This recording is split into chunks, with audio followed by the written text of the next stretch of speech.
Welcome to Next Level Play Therapy, a weekly podcast dedicated to supporting the next generation of child and adolescent therapists to provide exceptional play therapy services.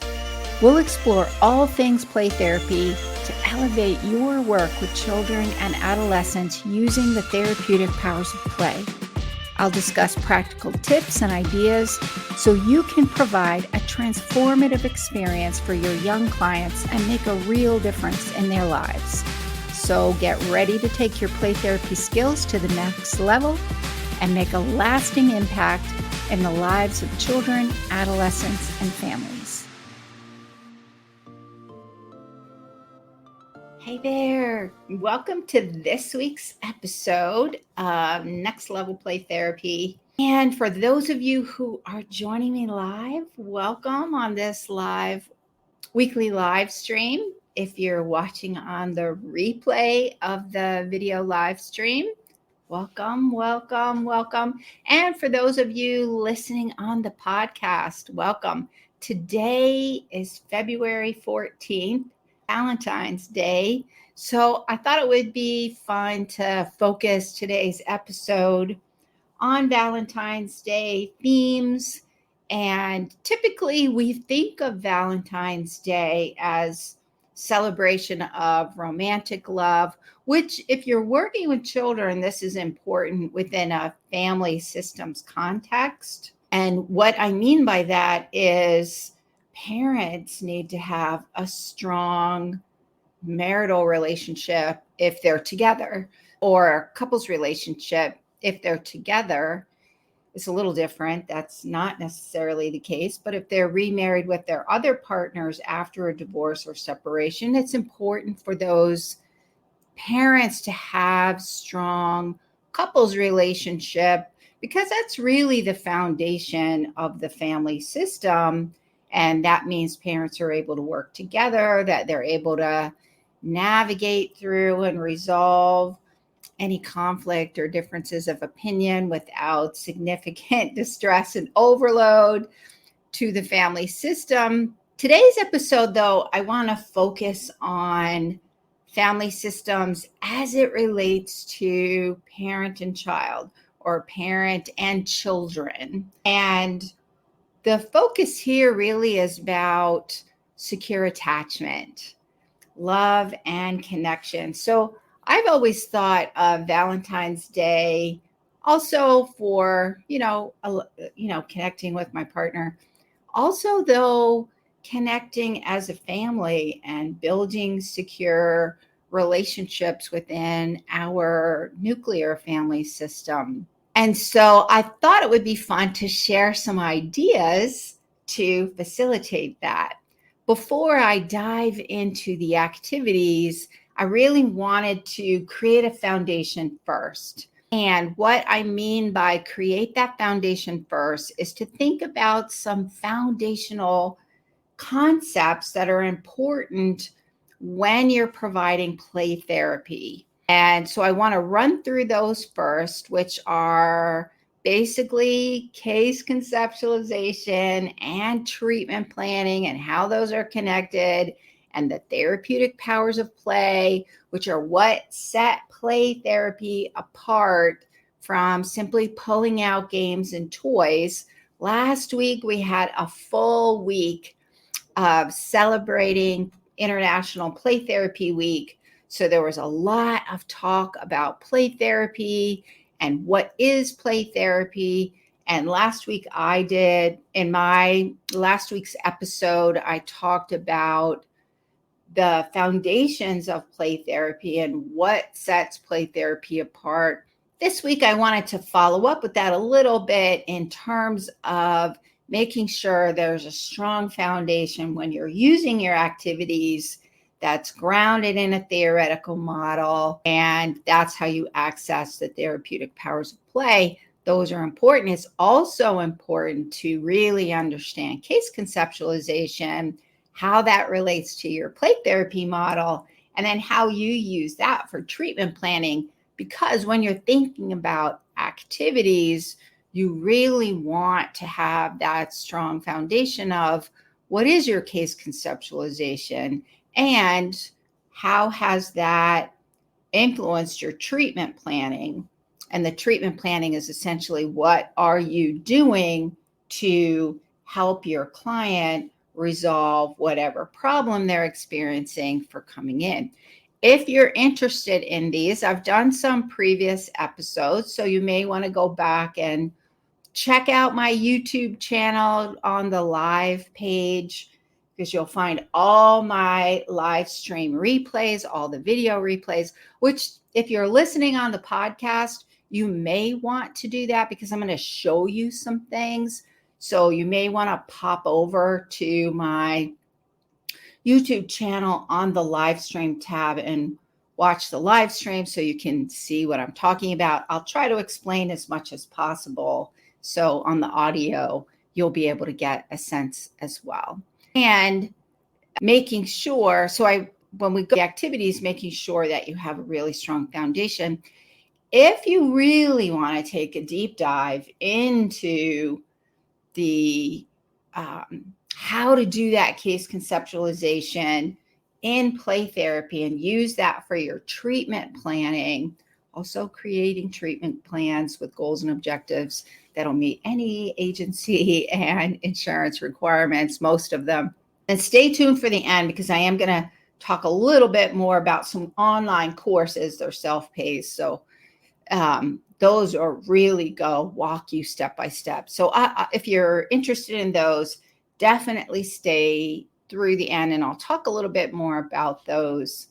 Today's episode, I want to talk about attachment and create using some attachment activities. Let's get started. First, what are the best for connection? Are these to me are good ones. I use these all the time. I would love to know what you guys are doing as we're thinking. One of the things that I love about doing training with play therapists is that as I'm going through and doing activities, you guys tap into your creativity and come up with other ways of using strategies, and that kind of sparks some ideas for you. So share those in the comments if you're watching. And I would love to know who's here watching on the live stream or the replay, or if you're listening to the podcast. Post in the comments your name, where you're from, what population you work with, and any questions you have.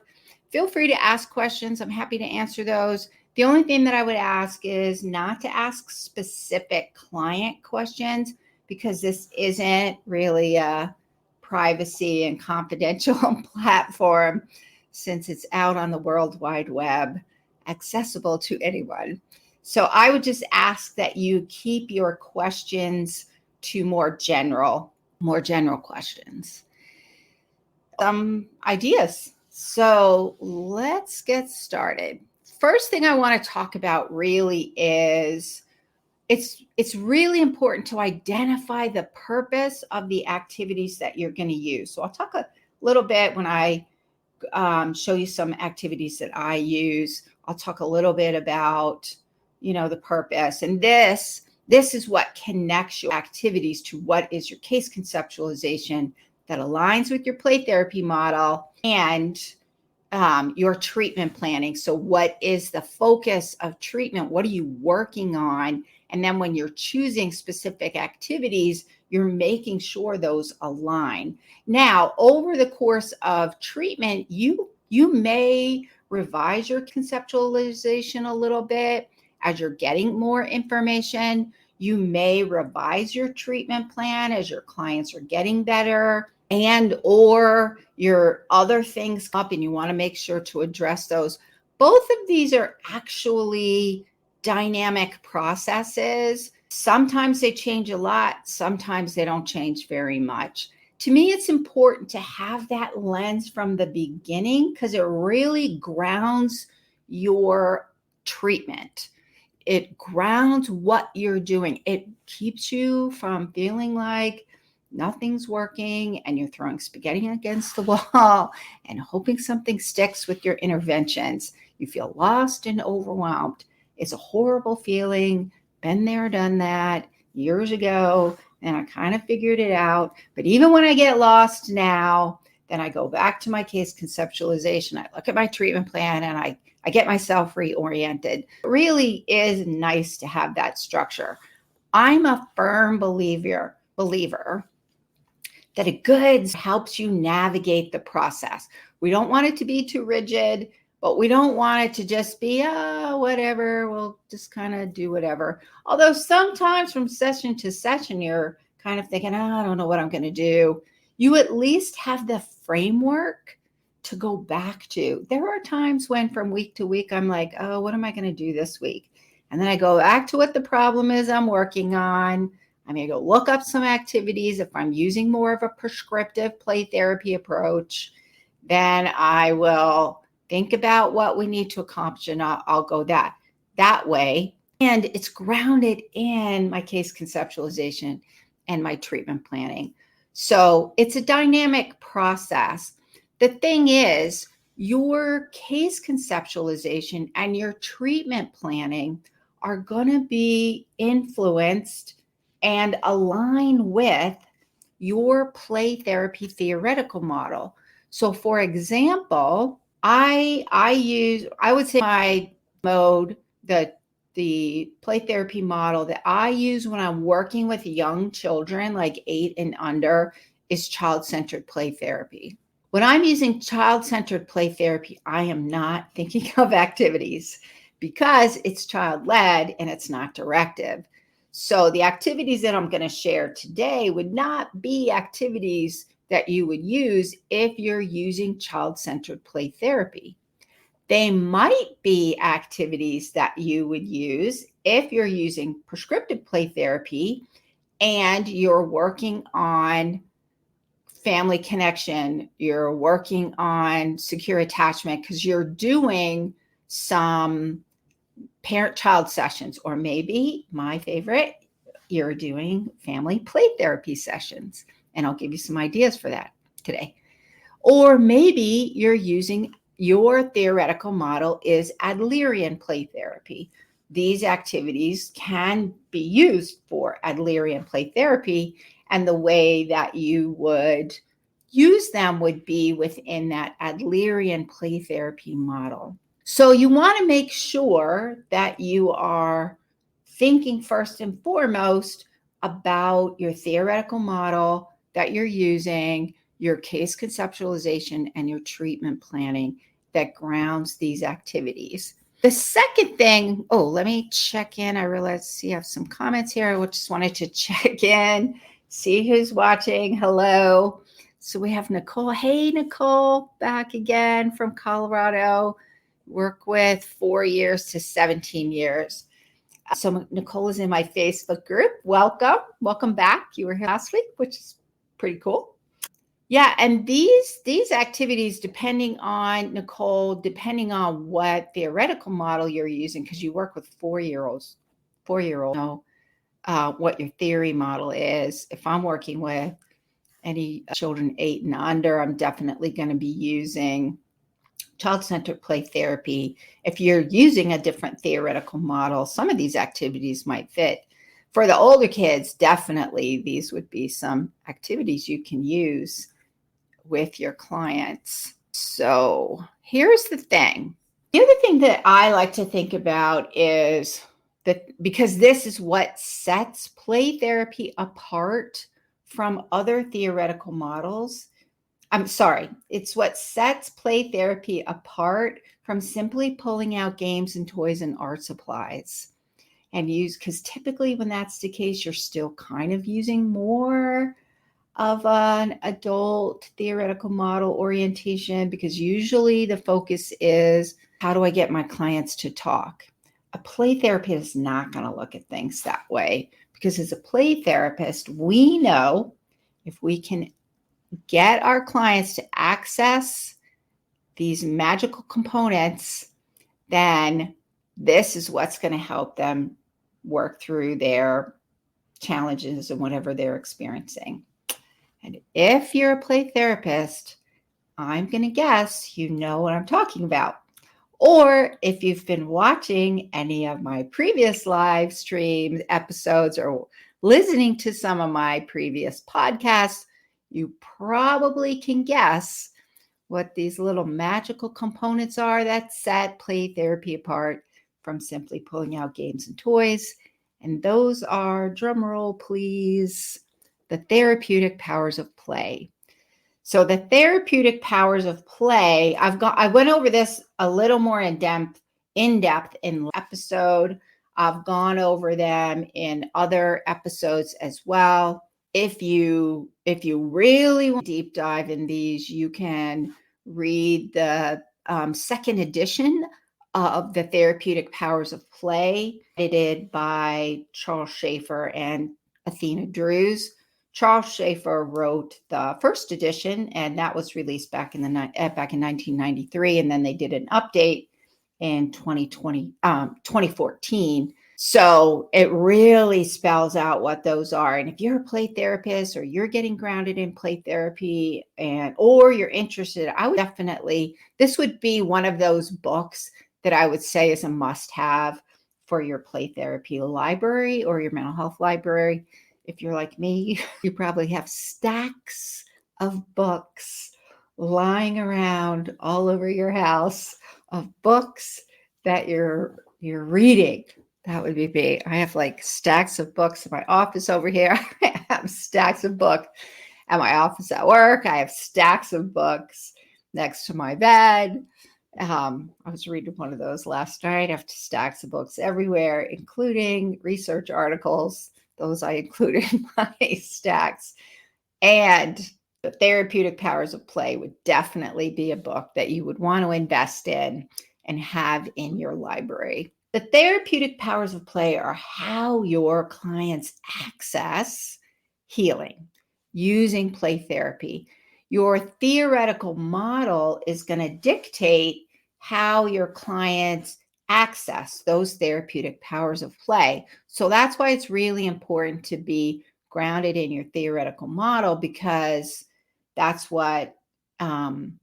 how you're going to access those therapeutic powers of play. And when you're thinking about, if you're using a play therapy model that uses directive activities, where you are choosing some activities, then one of the things that you're going to think about is, how is that activity going to help your client access those therapeutic powers of play? What therapeutic powers of play are they going to access? What therapeutic powers of play do you want them to access? For example, one of the 4 categories identified by Schaefer and Drews is about relationships. So attachment, social relationships, connecting, those kinds of things. So the activities that I'm going to share today will definitely access that category.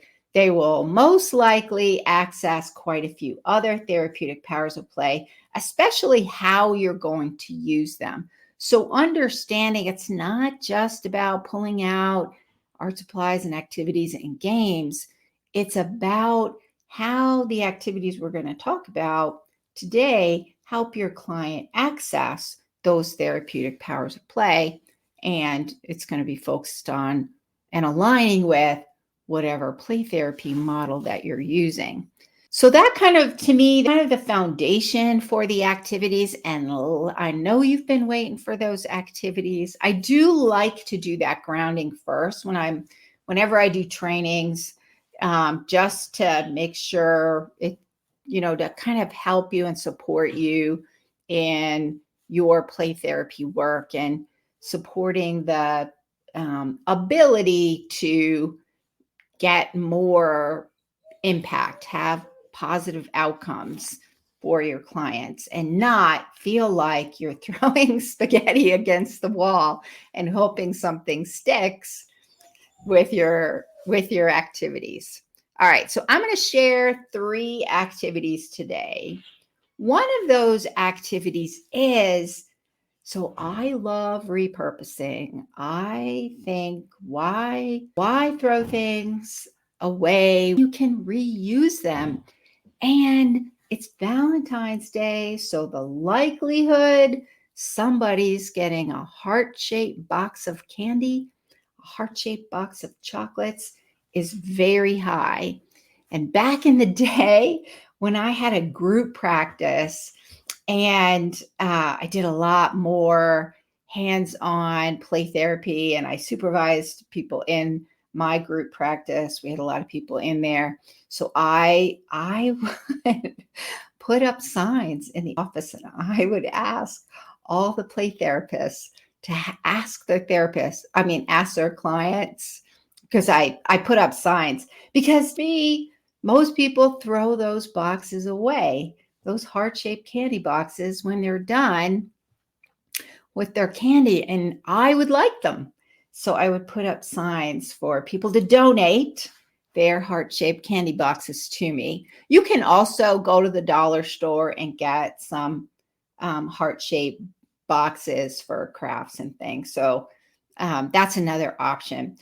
If you want to repurpose those Valentine heart-shaped candy boxes, though, you can create for those. They can decorate the outside of the heart-shaped box. They can decorate the inside of the heart-shaped box. And then they can put little mementos in the box for them to keep. They can get photos, put the photos in there as a way to remember their loved one. You could also use it for connection to self, right? That's one of the therapeutic powers of play, being connected to self, increasing a positive sense of self, positive self-esteem, so they can decorate their heart-shaped box and put in positive affirmations in there. And I would love to know, now that I've talked about that a little bit, if you have used heart-shaped boxes, what are some ways that you use those? Post those in the comments. If you're watching on the replay, go ahead and post those in the comments. If you're listening on the podcast, post on the comments. Let me know. I would love to hear your ideas. What are some ways that you think heart-shaped boxes can be used, and what it would be the purpose you would be hoping to achieve with those? So another activity, if you're a play therapist, you have probably heard, this might be in your repertoire of books. It's called The Invisible String. How many of you guys, post it in the comments, how many of you guys have this book, The Invisible String? If you don't have this book, then I would definitely say invest in this book. There's a couple other books that I love having in my library when I'm working on attachment with children and parents. Like, this is one, I read this one to my kids when they were little. They're young adult males now, but when they were little, I loved reading this book with them. We'd snuggle in the chair and then I'd read this to them. It's called Guess How Much I Love You. That's another good one. Now, this is an oldie, but a goodie. I hope it's still around. I don't even know if it's around. If it's around, though, this is a good one. It's by Dr. Laura Schlesinger. It's called Why Do You Love Me? I love this book. So back in the day, this was probably back in the 90s, Dr. Laura, she's a psychologist, had this show called Dr. Laura. She was a bit on the controversial side. Like, some of the things she would say in my head, I'd be like, whoa, that was harsh. That being said, though, the book, I love the book because the book really talks about my love is not conditional. My love is because I love you. And she uses a really great analogy in there about weather and clouds and your love being there even on cloudy days when you're angry or mad or something like that. So I love that one because it's a really good way of having a conversation about love is not conditional from an attachment and creating that secure attachment. So today, and The Invisible String, there is kind of like another version of it by the same authors. It's called The Invisible Web. So this one is a story celebrating love and universal connection. Also, if you're working with grief and loss, the death of a loved one, this is also really good to use for that. So those are some really good books that I like to share. I'm going to share a couple of activities. The Invisible Workbook. The Invisible String has this workbook. It's called the Invisible String Workbook, Creative Activities to Comfort, Calm, and Connect. It's more than 50 activities plus bonus cards. So this is a really good one. There is inside there's an activity. This is kind of the worksheet that you photocopy and then you cut it out. It's called I Wish Everyone Understood. This is really about, and this you could use these with when you're doing the positive affirmations with that heart-shaped box. They could put them in there. Write things about yourself that you wish people understood, but are sometimes hard to say. It's hard for people to trust. It's hard for people you trust to know these thoughts and feelings so they can support you. Kids have a hard time telling grown-ups what they need. So this is really about supporting that connection as well. I also think you can use these hearts for them to write positive affirmations, to put those on in their heart-shaped box if they're working on self-concept, and if you think of like that they count. I'm connected to myself for building that positive self-esteem. Those are some kind of Adlerian things. If you're Adlerian, that would be the way you would line it up there. There's another one. There's a way to do this in the workbook. And then I revised it a little bit for some work that I've done with divorced parents and children going between the different homes, because sometimes there's a lot of disconnect between divorced parents and it's a little contentious, and that creates some insecurity and anxiety for clients. The activity that I took this from, if you're watching or in the workbook, the activity is called Piece of My Heart.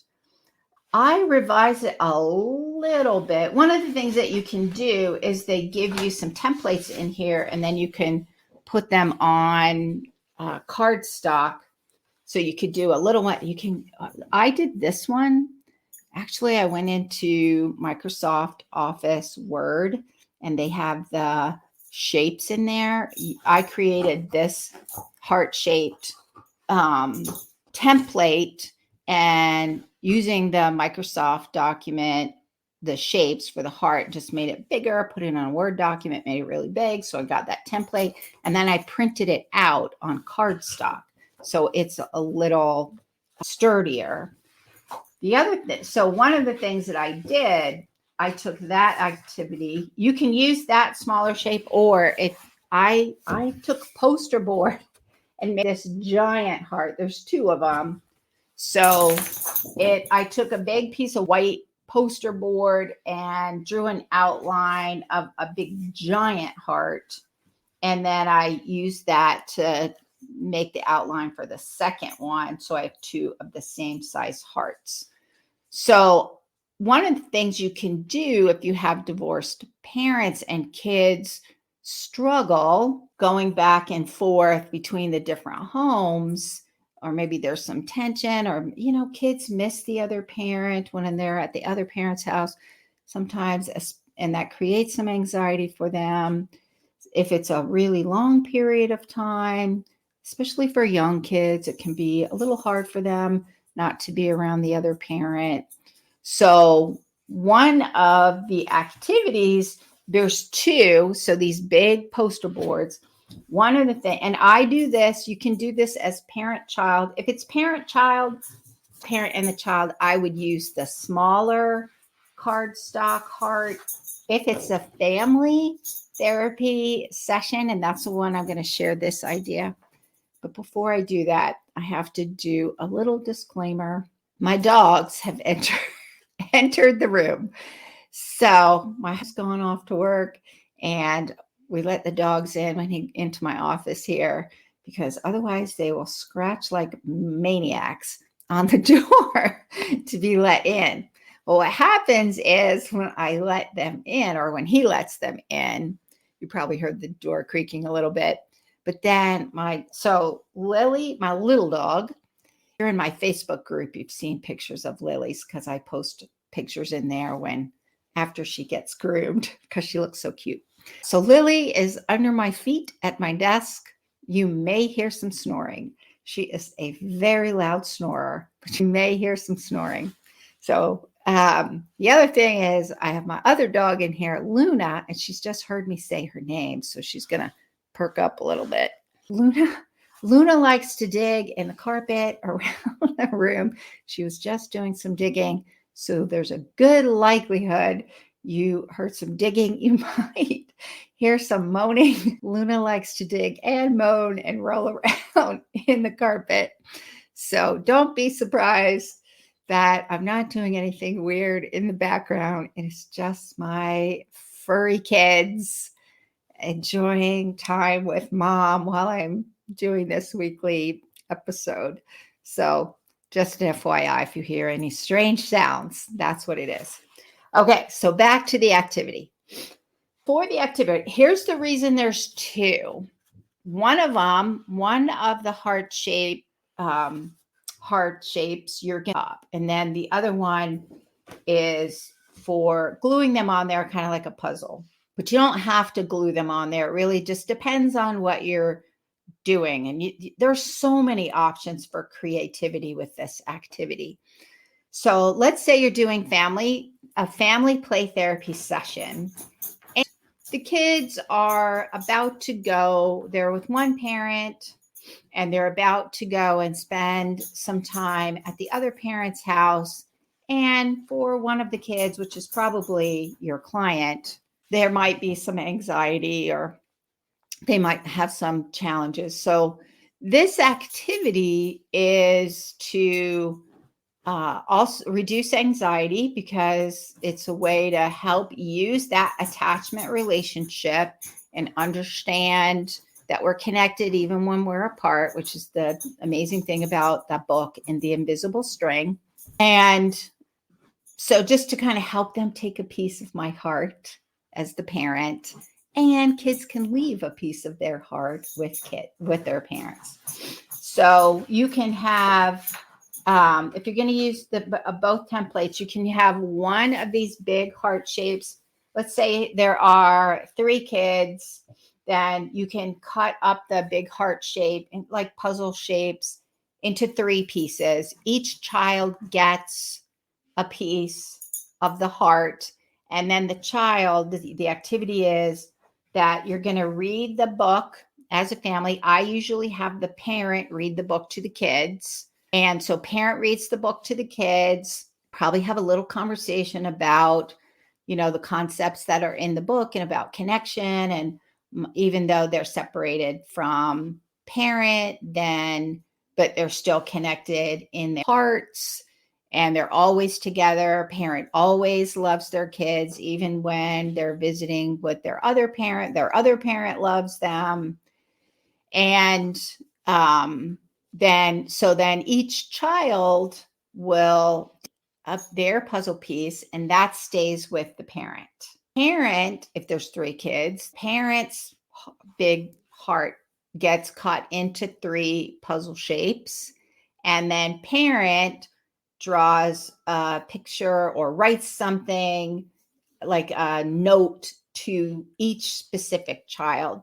And then the child gets each one of those puzzle pieces to take with them, and they can take that with them to the other parent's house.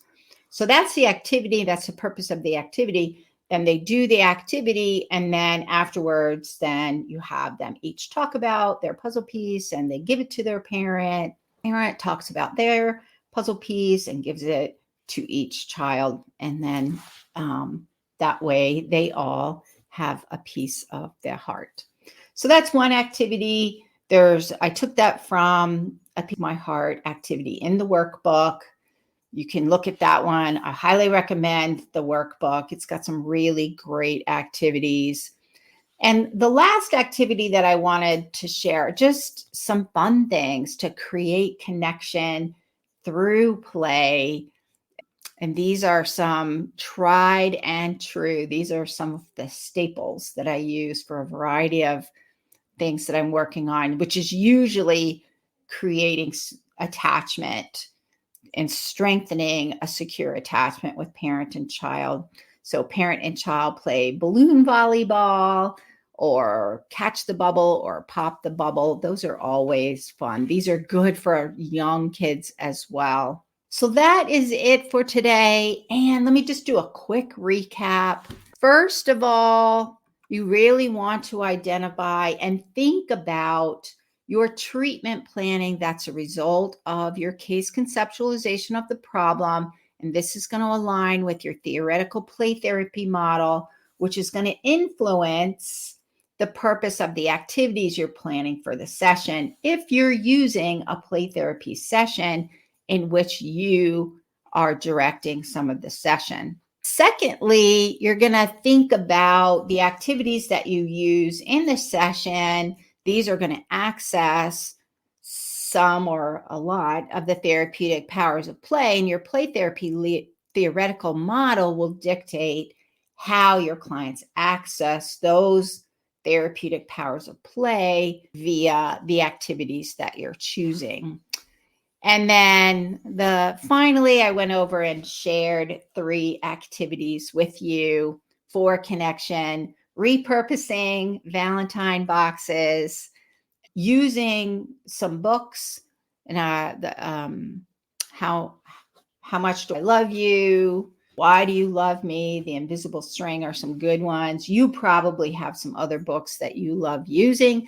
Feel free to share those in the comments so that others, we always love a good book recommendation. And then using some activities from the Invisible String workbook, some activities when parents are divorced. You can use these activities for grief and loss, for if children have lost a loved one. I would even say if people have lost a pet, pets or loved ones are never going to die, by the way. She's just going to live forever. So is Luna. But Lily's like my dog. Luna picked me, so we're buddies. And I love her dearly too. But Lily's never going to die.